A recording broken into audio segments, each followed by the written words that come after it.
Hello दोस्तों, एक बार फिर से आप सभी का स्वागत है एजुकेशन बाइट पर। आज मैं आपकी डीएलएड थर्ड सेमेस्टर की विज्ञान विषय की क्लास लेकर के आई हूँ। मैंने आपकी राजन की सीरीज जो शुरू की थी उसके विज्ञान के सभी बहुविकल्पीय प्रश्न आपको सॉल्व करा दिए थे। आज हम इसके अतिलघुत्तरीय प्रश्नों को शुरू करने जा रहे हैं, इनको देखेंगे। उससे पहले मेरी आप सभी से रिक्वेस्ट है कि क्लास को लाइक कर दीजिए और अपने दोस्तों को शेयर कर दीजिएगा। साथ साथ जो बच्चे नए जुड़ रहे हैं वो चैनल को सब्सक्राइब कर लीजिए, जिससे आने वाली क्लासेस आपको मिलती रहेंगी। शुरू करते हैं। आपका पहला प्रश्न क्या है आज का? तालाब के एक बूंद पानी में सूक्ष्मदर्शी से देखे जाने वाले किन्हीं 4 सूक्ष्म जीवों के नाम लिखिए। तो आपके तालाब के पानी में कौन कौन सूक्ष्म जीव दिखाई देते हैं? शैवाल, पैरामीशियम, अमीबा, प्रोटोजोआ, जीवाणु का नाम भी लिख सकते हैं, जो आपका बैक्टीरिया है वो भी दिखता है। फंगी इसमें नहीं आएगा, तो फंगी को यहाँ से कट करिए, ठीक है। अगला है आपका, सभी हरे पेड़ पौधे स्वपोषी क्यों कहलाते हैं? तो हरे पेड़ पौधे स्वपोषी इसलिए कहलाते हैं क्योंकि हरे पेड़ पौधे प्रकाश की उपस्थिति में, कौन से? सूर्य के प्रकाश की उपस्थिति में अपना भोजन स्वयं बनाते हैं, इसलिए स्वपोषी कहलाते हैं। सिर्फ हरे पेड़ पौधे ही अपना भोजन बना पाते, बाकी और किसी कलर का पौधा है जैसे हरा रंग नहीं है उसके पास उपस्थित, इसका मतलब उसके पास क्लोरोफिल नहीं है, और क्लोरोफिल नहीं है तो वो अपना भोजन स्वयं नहीं बना पाएगा। जैसे कि आपका फंगी यानी कि कवक, तो कवक अपना भोजन स्वयं नहीं बनाता, ये क्या करता है? दूसरों से प्राप्त करता है। परपोषी पौधा है आपका ये। अगला है कैरामेल यानी कि कैरमल किसे कहते हैं और इसका उपयोग कहाँ किया जाता है? तो कैरमल क्या है? जो चीनी को जब हम पकाते हैं या भूनते हैं तो जो चीनी भूरे रंग की हो जाती है ना, हल्की सी ब्राउन या येलो कलर में आ जाएगी, तो वो कहलाती है कैरेमल। और इसका यूज़ हम करते हैं बेकरी वगैरह में, आपके जो डेज़र्ट हो गई उसमें, आइसक्रीम वगैरह हो गई, वहाँ पर इसका यूज़ किया जाता है। पूछे गए क्वेश्चन है ये, ध्यान रखना। नेक्स्ट क्वेश्चन है, रात में तारे क्यों टिमटिमाते हैं? तो जो तारे हैं वो वायुमंडलीय अपवर्तन के कारण टिमटिमाते हुए प्रतीत होते हैं। वायुमंडलीय अपवर्तन के कारण ही हमें सूर्यास्त से कुछ समय बाद तक और सूर्योदय से कुछ समय पहले ही सूर्य दिखाई देने लगता है। किसके कारण? वायुमंडलीय अपवर्तन के कारण। ध्यान रखना इस चीज़ को। अपवर्तन होता कैसे है? तो अपवर्तन क्या है? जब प्रकाश की किरण किसी एक माध्यम से दूसरे माध्यम में जाती है तो वो अपने मार्ग से कुछ विचलित हो जाती है, यही क्रिया कहलाती है अपवर्तन। 2 माध्यम होते हैं, एक सघन और दूसरा माध्यम क्या होता है? विरल। जब वस्तु विरल माध्यम से कहाँ जाएगी? सघन माध्यम में जाएगी, तब उस वक्त क्या होता है? वो अभिलंब की तरफ, अभिलंब बीच में होता है, उस समय वो अभिलंब की तरफ झुक जाती है। और जब सघन से विरल में जाती है तब वहाँ पर क्या होता है? अभिलंब से दूर हटती है। ये इन चीज़ को ध्यान रखना। बस जब अगर अपवर्तन की डेफिनेशन पूछी जाती है तो आपको वहाँ पर सिर्फ इतना ही लिखना होगा कि जब प्रकाश की किरण किसी एक माध्यम से दूसरे माध्यम में जाती है तो वो अपने मार्ग से विचलित हो जाती है, यही क्रिया अपवर्तन कहलाती है। वायुमंडल में क्या है? नमी है, ठीक है, जलवाष्प है, तो उन वहाँ पर क्या है? वो नमी और जो गैस के कण है इनके बीच में जब वो किरण निकलती है तो उसमें अपवर्तन की क्रिया होती रहती है, एक माध्यम से दूसरे माध्यम से गुजर रही है तो वहाँ पर अपवर्तन हो रहा है। अपवर्तन के 2 नियम हैं, दोनों नियमों को ध्यान रखना, पूछे जा चुके हैं आपसे एग्जाम में। पहला नियम है कि आपतित किरण, अपवर्तित किरण और अभिलंब तीनों एक ही तल पर होते हैं। और दूसरा आपका नियम है, आपतन कोण की ज्या और अपवर्तन कोण की ज्या का अनुपात सदैव नियतांक होता है। ऐसे ही परावर्तन है, जब वो आएगा तब मैं आपको एक्सप्लेन कर दूंगी। अगला प्रश्न है, ध्वनि ठीक से सुनाई दे इसके लिए सिनेमा हॉल में अवशोषक का प्रयोग किस प्रकार से किया जाता है? तो सिनेमा हॉल की जो दीवारें हैं उन पर छिद्र बनाए जाते हैं, वो खुरदुरी कर दी जाती हैं, और उन दीवारों पर अवशोषक पदार्थ लगा दिए जाते हैं, जिससे क्या है? वो ध्वनि को अवशोषित कर लेते हैं और परावर्तित नहीं करेंगे। अगर परावर्तित करेंगे तो फिर प्रतिध्वनि उत्पन्न होने लगेगी और आवाज़ साफ नहीं आएगी, ठीक है। तो ध्वनि ठीक से सुनाई दे इसलिए जो है दीवारों को वहाँ पर खुरदुरा कर देते हैं या फिर उस पर छेद बना दिए जाते हैं, छिद्र बना दिए जाते हैं और उन पर अवशोषक पदार्थ को लगा दिया जाता है। नेक्स्ट है, प्रतिध्वनि एवं गूंज में क्या अंतर है? तो प्रतिध्वनि क्या है, एक किसी वस्तु से या किसी उससे टकरा करके जब हमारी ध्वनि वापस आकर हमको सुनाई देती है तो वो हमारी क्या कहलाती है, प्रतिध्वनि कहलाती है। जबकि गूंज में क्या होता है, वो लगातार वही आवाज़ सुनाई देती रहेगी, तो हो जाती है गूंज। जैसे कि आप किसी खाली कमरे में जाएं और वहाँ पर कुछ भी शब्द बोलें तो आप देखेंगे परावर्तित होकर में सुनाई भी देती है, थोड़ी देर तक वही आवाज़ ऐसे नहीं हल्की हल्की सी आती रहती है, तो वही हमारी गूंज है। अगला है, स्टील के उत्पादन में अग्रणी कारखाने किन किन शहरों में हैं? तो राउरकेला, भिलाई, जमशेदपुर, दुर्गापुर, ये सभी फेमस हैं इस्पात के लिए। अगला प्रश्न है, जल शक्ति से विद्युत बनाने के लिए हाइड्रो इलेक्ट्रिक पावर स्टेशन कहाँ पर है? आपने अगर पढ़ा हुआ है अच्छे से तो 2-3 पावर स्टेशन है आपके, जैसे हाइड्रो इलेक्ट्रिक हो गया, नेशनल थर्मल पावर हो गया, वही यहाँ पर दिए गए हैं। तो टिहरी, जहाँ जहाँ आपके बांध बने हुए वहाँ वहाँ पर हैं, टिहरी हो गया, भाखड़ा नागल हो गया, ब्रह्मपुत्र बेसिन वगैरह हो गया, आपका सरदार सरोवर हो जाएगा, वहाँ पर भी जल विद्युत का काम चलता है। नेक्स्ट है आपका, कोयले से विद्युत बनाने के हेतु नेशनल थर्मल पावर कॉरपोरेशन के पावर स्टेशन कहाँ पर स्थापित किए गए हैं? तो ये है आपका अनपरा टीपीएस जो यूपी में ही है, मुंद्रा टीपीएस जो गुजरात में है, दुर्गापुर टीपीएस पश्चिम बंगाल में। मैंने यहाँ पर आपके जगह के नाम भी लिख दिए जिससे आपको पता चलता रहे कि अच्छा ये हैं कहाँ पर आखिर में। ठीक है, इसमें होता क्या है, कोयले से विद्युत बनाई जाती है।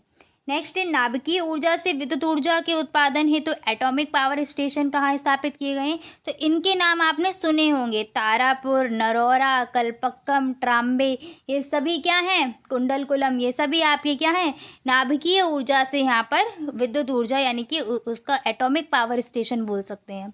अगला है, हरित क्रांति किसे कहते हैं? हरित क्रांति से मैंने आपसे एक क्वेश्चन पूछा भी था और सिर्फ एक बच्चे ने आंसर दिया है, बहुत गलत बात है। क्लास देखते हो, अगर आंसर आता है तो लिखा करो, एक से दूसरे को पता चलेगा। बहुत से बच्चे हैं, हम सभी की आदत होती है कि हम क्लास देखने के साथ साथ कमेंट्स को देखते रहते हैं, तो अगर कमेंट में आंसर लिखा होगा तो आपके जरिए किसी और को वो आंसर मिलता रहेगा।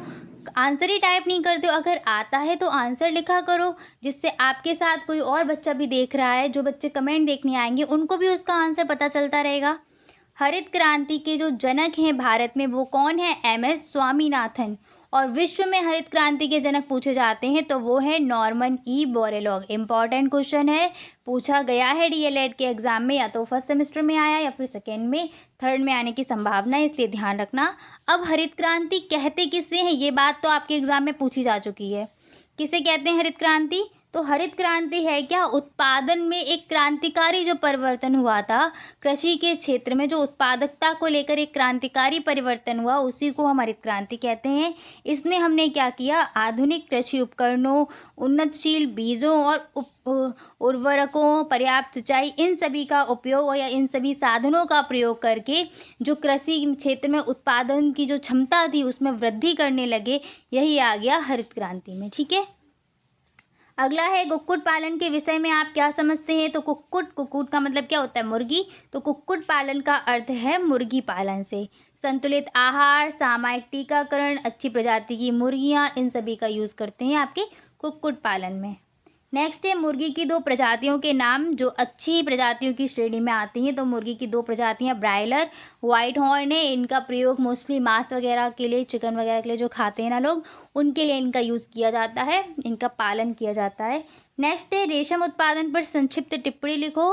तो रेशम उत्पादन पर आप लिख सकते हैं, सबसे पहली बात, रेशम कीट पालन को हम कहते क्या हैं? तो वो कहते हैं सेरीकल्चर, इसको याद रखना। अब इसमें करते क्या है, रेशम उत्पाद के लिए सबसे पहले जो आपके रेशम के कीड़े हैं इनको पाला जाता है। और रेशम के कीड़ों को कैसे पालते हैं? तो ये शहतूत की पत्तियां खाते हैं, इसीलिए जब रेशम के कीड़ों को पाला जाता है तो उन्हें शहतूत के वृक्ष की पत्तियां खिलाई जाती हैं और फिर वहाँ से वो रेशम वगैरह बनती है, फिर उसका उत्पादन किया जाता है। आप बस 1 नंबर में आ रहा है तो थोड़ा बहुत लिख दीजिएगा इसमें अपनी लैंग्वेज में। नेक्स्ट है, वह निश्चित ताप जिस पर कोई द्रव उबलता है और गैसीय अवस्था में परिवर्तित होता है, उस दिए गए द्रव का क्वथनांक कितना होगा?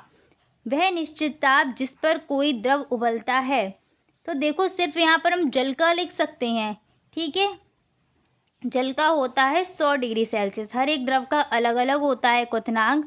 जल का हमें पता है, हम यहाँ पर जल का क्वथनांक लिख सकते हैं। ठीक है, अगला है ऊष्मा का सुचालक किसे कहते हैं, उदाहरण सहित बताइए। तो जिन पदार्थों में ऊष्मा का संचरण आसानी से हो जाता है वो ऊष्मा के सुचालक कहलाते हैं, जैसे तांबा, एल्यूमिनियम, लोहा, सभी धातुएं आप लिख सकते हो। चांदी हो जाएगी इसमें, चांदी सबसे अच्छी सुचालक है। ठीक है, विद्युत की सबसे, देखो जो ऊष्मा के सुचालक होंगे वही आपको विद्युत के सुचालक मिलेंगे, और विद्युत के सुचालक में सबसे अच्छी सुचालक आपकी चांदी है। फिर भी हम तार किसके लगाते हैं, तांबे, क्योंकि क्या चांदी के तार लगाएंगे तो सब चोरी हो जाएंगे सीधी सी बात है ना।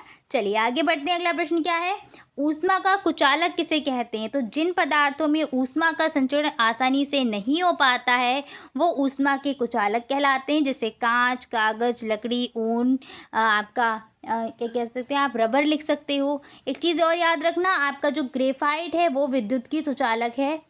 ग्रेफाइट एक अधातु है और अधातु होते हुए भी एक विद्युत की सुचालक है। ध्यान रखिए इसको, विद्युत की क्या है, सुचालक है। हीरा सबसे कठोर पदार्थ है, इसको भी ध्यान रखना। अगला है संक्रामक रोग किसे कहते हैं। तो संक्रामक रोग वे रोग होते हैं जो छुआछूत के कारण या फिर एक व्यक्ति के दूसरे व्यक्ति के संपर्क में आने के कारण फैलते हैं, वो कहलाते हैं संक्रामक रोग, जैसे चेचक, टीबी, इन्फ्लुएंजा, हैज़ा हो गया, प्लेग हो गया, कोविड चला था इस टाइम, कोविड का नाम भी लिख सकते हो एग्जाम्पल में।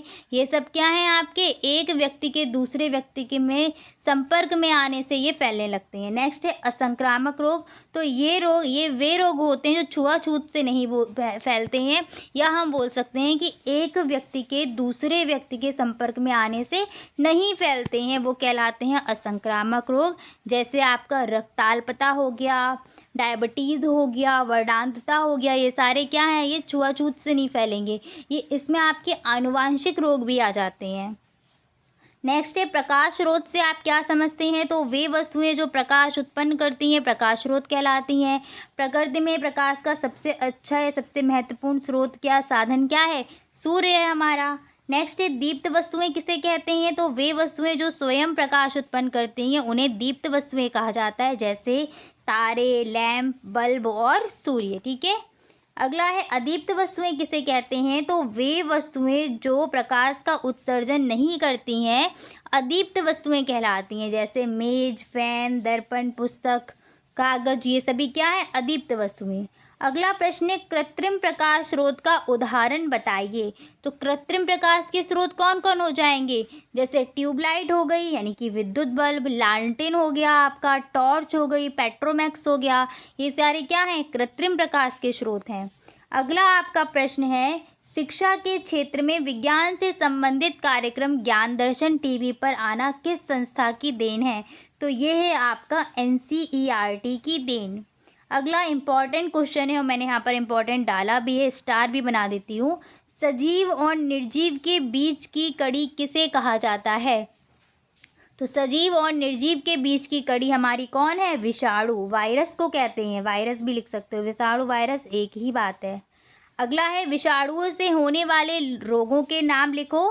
तो देखो कौन कौन से हैं, अलर्क रोग, पोलियो, चेचक, कैंसर, गलसुआ, खसरा, रेबीज लिख सकते हो, ये सभी आ जाएंगे इसमें। अब नेक्स्ट है आपका उस जीवाणु का नाम बताइए, एड्स भी इसी में आता है, एड्स भी वायरस से होता है। उस विषाणु का नाम बताइए जो गंगा जल में पाया जाता है और इसी कारण गंगा जल पवित्र होता है, तो उसका नाम है जीवाणु भोजी। नेक्स्ट क्वेश्चन है एड्स का पूरा नाम हिंदी तथा अंग्रेजी दोनों में ही बताना है। तो एड्स का हिंदी में नाम है उपार्जित प्रतिरक्षा न्यूनता सिंड्रोम और इंग्लिश में है acquired immunodeficiency syndrome. AIDS का वायरस कौन सा है, तो HIV वायरस होता है और इस HIV वायरस की फुल फॉर्म क्या है, human immuno deficiency syndrome, virus होना चाहिए यहाँ। ठीक है, चलो आगे बढ़ते हैं। विश्व एड्स दिवस कब मनाया जाता है। तो विश्व एड्स दिवस 1 दिसंबर को मनाया जाता है, इम्पॉर्टेंट है आपका, बाकी एग्जाम में भी काम आएगा ये। नेक्स्ट क्वेश्चन है आपका सबसे छोटे तथा सबसे बड़े वायरस का नाम बताइए। सबसे छोटे व सबसे बड़े वायरस का नाम बताना है। तो सबसे छोटा यहाँ पर देखो जंतु वायरस, पादप वायरस अलग अलग होते हैं, यहाँ पर जंतु वायरस लिखा है, तो सबसे छोटा जो जंतु वायरस है वो है मुंहपका और खुरपका, उत्पन्न करने वाला वायरस और जो सबसे बड़ा वायरस है वो है चेचक का वायरस। किसका वायरस है? चेचक का वायरस। ध्यान रखना, सबसे छोटा जंतु वायरस है मुंहपका और खुरपका का वायरस, और सबसे बड़ा जंतु वायरस आपका आ जाएगा चेचक का वायरस। मत्स्य पालन से क्या अभिप्राय है? तो मत्स्य पालन से आप बोल सकते हो मछली पालन को ही मत्स्य पालन कहते हैं। नेक्स्ट क्वेश्चन रहेगा, संदेशों के आदान प्रदान का माध्यम बताओ। तो फैक्स हो गया, इंटरनेट, ईमेल, डाक सेवा हो गया, मोबाइल हो गया, ये सभी क्या हैं आपके संदेशों को आदान प्रदान करने का साधन। टेलीविज़न भी आ जाएगा इसमें, टेलीफोन भी आ जाएगा। नेक्स्ट है, मनोरंजन के प्रमुख साधन क्या हैं? टेलीविज़न, कंप्यूटर, वीडियो गेम, ये सभी इसमें आ जाएंगे। मोबाइल फ़ोन भी आजकल तो हो गया, तो मोबाइल फ़ोन लिख देना। नेक्स्ट, पौधे और जंतुओं के बीच की कड़ी, तो ये भी इम्पॉर्टेंट है आपके लिए। जैसे सजीव और निर्जीव के बीच की कड़ी विषाणु है, वैसे ही पौधे और जंतुओं के बीच की कड़ी होती है यूग्लिना। अगला है, कार्बन क्या है, इसके दो अपर रूप बताइए। तो ये क्वेश्चन आपके सेमेस्टर के लिए बहुत इंपॉर्टेंट रहेगा, क्योंकि ये कार्बन का एक अपर रूप या तो क्रिस्टली ज़रूर पूछे जाते हैं आपसे। तो कार्बन एक अधातु है और इसकी जो परमाणु संख्या है वो कितना है? इसका एटॉमिक नंबर 6 है। कार्बनिक यौगिकों में यह अनिवार्य रूप से पाया जाएगा। कार्बनिक यौगिक वही यौगिक होते हैं जिसमें कार्बन मौजूद होता है, इसीलिए उनको कार्बनिक यौगिक कहा जाता है। ठीक है, इसके दो अपर रूप, दो क्या यानी यहाँ पर दो ही अपर रूप लिखने थे, तो यहाँ पर हीरा, ग्रेफाइट, बाकी आप फुलरीन लिख सकते हो, कोयला लिख सकते हो, ये आ जाएंगे इसमें। हाइड्रोकार्बन किसे कहते हैं? तो hydro plus carbon, important question है आपके लिए। हाइड्रोकार्बन का मतलब है ऐसे यौगिक जिसमें हाइड्रोजन और कार्बन पाया जाता है, यानी कि ये कह सकते हो कि जो यौगिक हाइड्रोजन और कार्बन से मिलकर बनते हैं वो कहलाते हैं हाइड्रोकार्बन यौगिक। हाइड्रोकार्बनिक यौगिक कितने प्रकार के होते हैं? तो ये दो प्रकार के होते हैं, पहला संतृप्त और दूसरा असंतृप्त। संतृप्त हाइड्रोकार्बन कौन से होते हैं? तो संतृप्त हाइड्रोकार्बन वे कार्बनिक यौगिक होते हैं जिसमें कार्बन कार्बन के बीच में एक सिंगल बॉन्ड पाया जाता है, और असंतृप्त हाइड्रोकार्बन वे कार्बनिक यौगिक होते हैं जिसमें कार्बन कार्बन के बीच कम से कम एक डबल बॉन्ड या फिर कम से कम एक ट्रिपल बॉन्ड पाया जाएगा। मतलब क्या है कहने का? देखो, ये कार्बन का हमें पता है श्रृंखलन का गुण पाया जाता है, तो अगला कार्बन हो सकता है एक सिंगल बॉन्ड से जुड़ा हो। यहाँ पर सारे के सारे कार्बन सिंगल बॉन्ड से ही जुड़े होंगे संतृप्त में, और असंतृप्त में एक डबल बॉन्ड भी मिल सकता है देखने को और एक ट्रिपल बॉन्ड भी देखने को मिल सकता है। बाकी पूरी चेन में हो सकता है सिंगल बॉन्ड हो, चलेगा, हमें कोई दिक्कत नहीं उससे। नेक्स्ट क्वेश्चन है हमारा, संतृप्त और असंतृप्त हाइड्रोकार्बन का सामान्य सूत्र बताइए। तो संतृप्त हाइड्रोकार्बन का सामान्य सूत्र होता है CnH2n+1, इसको एल्केन भी कहते हैं। जैसे आपका मेथेन हो जाएगा, एथेन, प्रोपेन, ब्यूटेन। यहाँ पर मेथेन का मैं सूत्र लिख देती हूँ क्योंकि ये आपका बहुत इंपॉर्टेंट है। CH4 है मेथेन का सूत्र। एथेन का सूत्र होता है C2H6। प्रोपेन का बना लो, प्रोपेन का N की जगह 3 रख दो, बन जाएगा 3, 3 दूनी 6 और 2 8, तो C3H8 बन गया प्रोपेन का सूत्र। असंतृप्त की बात करते हैं तो असंतृप्त हाइड्रोकार्बन में दो आते हैं, एक तो एल्कीन आता है और दूसरा एल्काइन आता है। एल्कीन का सामान्य सूत्र है CnH2n। इसमें आपकी अगर एथिलीन गैस पूछी जाए तो एथिलीन गैस का सूत्र क्या होता है? C2H4। किसका? एथिलीन का। ठीक है, एल्काइन का सामान्य सूत्र होता है CnH2n-2, इसको एल्काइन कहते हैं। और एल्काइन में सबसे इम्पॉर्टेंट है आपकी एसिटिलीन गैस। कौन सी गैस है? Acetylene gas. इसका सामान्य सूत्र इसका सूत्र क्या होता है? C2H2। सारे मैंने लिख दिए हैं। एथिलीन गैस का यूज़ कहाँ करते हैं? फलों को पकाने में करते हैं, ध्यान रखना। नेक्स्ट क्वेश्चन है, जीवाणु की खोजकर्ता कौन है? तो जीवाणु की जो खोज की है वो की है एंटोनी वॉन ल्यूवेनहॉक ने। जीवाणु विज्ञान के पिता कौन है? तो जीवाणु विज्ञान के पिता भी एंटोनी वॉन ल्यूवेनहॉक हैं। एक चीज़ याद रखना, जो जीवाणु शब्द का प्रयोग सबसे पहले किसने किया था, या सबसे पहले जीवाणु को जीवाणु किसने कहा था? तो ये कहा था एरनबर्ग ने। ठीक है, यहाँ पर ईयर मुझे कंफर्म नहीं है, आप लोग देख लेना ईयर, और या तो 1838 है, जो भी है यहाँ चेक कर लेना, मुझे ईयर कंफर्म नहीं है ये। अगला है, दो सूक्ष्म जीवों के नाम बताइए। तो जीवाणु, विषाणु, कवक लिख सकते हैं यहाँ पर। ठीक है, शैवाल, ये सभी आपके सूक्ष्म जीवों में ही आ जाएंगे। आगे बढ़ते हैं, आपका अगला क्या है? नेक्स्ट, विषाणु के खोजकर्ता कौन है? तो विषाणु की जो खोज की है वो इवानोव्स्की ने की है। विषाणु यानी कि वायरस की खोज की है आपकी इवानोव्स्की ने, और जीवाणु की थी एंटोनी वॉन ल्यूवेनहॉक ने। नेक्स्ट क्वेश्चन है आपका, सरीसृप तथा पक्षियों के बीच की कड़ी है, तो ये है आर्कियोप्टेरिक्स।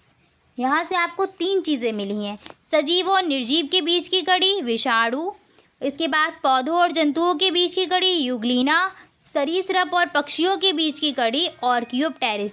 बीच की कड़ी का मतलब क्या है? ये दोनों की तरह व्यवहार करेंगे, दोनों के गुण इनमें पाए जाते हैं। नेक्स्ट है, उपार्जित लक्षणों की वंशागति का सिद्धांत किस वैज्ञानिक ने दिया? तो ये दिया था लैमार्क ने। अगला है, योग्यतम उत्तरजीविता का जो सिद्धांत है या फिर प्राकृतिक वर्ण का सिद्धांत है, ये डार्विन ने दिया है, चार्ल्स डार्विन है इसके, डार्विन बाद इन्हीं की है। अगला है, मानव तथा आदिमानव के बीच की कड़ी कौन है? तो ये ऐप मानव है। ये पहली बार शायद सुनने को मिल रहा होगा, मुझे भी पहली बार ही मिला है ऐप मानव। नेक्स्ट है, पॉलीथीन कैसे बनता है? वैसे मैं इसको चेक कर चुकी हूँ, मैंने देखा था ये जब कोई नया शब्द मिलता है तो सबसे पहले उसको गूगल पे जाके चेक कर लिया करो कि ये चीज़ वास्तविकता में है या नहीं है, कहीं कुछ और नाम तो नहीं है, क्योंकि होता है ना हिंदी में जब लिख के आता है आपकी बुक्स में तो मिसप्रिंट होता है कहीं कहीं, या कुछ और चीज़ होती है, तो एक बार उसको गूगल पे जाके फटाफट से चेक कर लो। अच्छा ठीक है, तो ओके है। अगला है, पॉलीथीन कैसे बनता है? तो पॉलीथीन है आपका एथिलीन का बहुलक। बहुलक का मतलब है कि कई सारे अणु ने मिलकर वहाँ पर एक पदार्थ बनाया होगा। तो पॉलीथीन जो है वो एथिलीन को उच्च ताप और दाब पर बहुलीकरण करने के बाद प्राप्त होता है। बहुलक का मतलब ही है कि वह पदार्थ जो बहुलीकरण की क्रिया से प्राप्त हुआ हो। नेक्स्ट है, प्राकृतिक प्लास्टिक का उदाहरण बताइए। तो प्लास्टिक का उदाहरण आपका रेजिन हो जाएगा, लाख हो जाएगा, जिसको यहाँ पर लाह लिखा हुआ है प्राकृतिक प्लास्टिक में। अगला है, प्लास्टिक कितने प्रकार की होती है? तो प्लास्टिक 2 प्रकार की होती है, थर्मोप्लास्टिक और थर्मोसेटिंग प्लास्टिक। ठीक है, थर्मोप्लास्टिक में आपकी नायलॉन और टेफ्लॉन, पीवीसी इत्यादि आ जाएंगी, और थर्मोसेटिंग में आपकी आ जाएगी बेकिलाइट और मेलामाइन। थर्मोसेटिंग को याद कर लो, एक बार सेट कर दिया तो बस उसी रूप में रहेगी, वापस फिर आप किसी और रूप में परिवर्तित नहीं कर पाओगे। थर्मोप्लास्टिक में ऐसा नहीं होता है, इसको आप कर सकते हैं। चलिए तो फिर आज इतने ही रखते हैं। 50 क्वेश्चन हो गए हैं आपके कंप्लीट, बाकी के क्वेश्चंस को हम नेक्स्ट क्लास में कंप्लीट करेंगे। क्लास अच्छी लगती है तो प्लीज़ क्लास को लाइक करने में कंजूसी मत किया करो, इतनी कंजूसी करते हो आप लोग लाइक करने में। चलिए तो आज इतना ही रखते हैं। Thanks for watching and please like share and subscribe my channel. Bye bye, take care.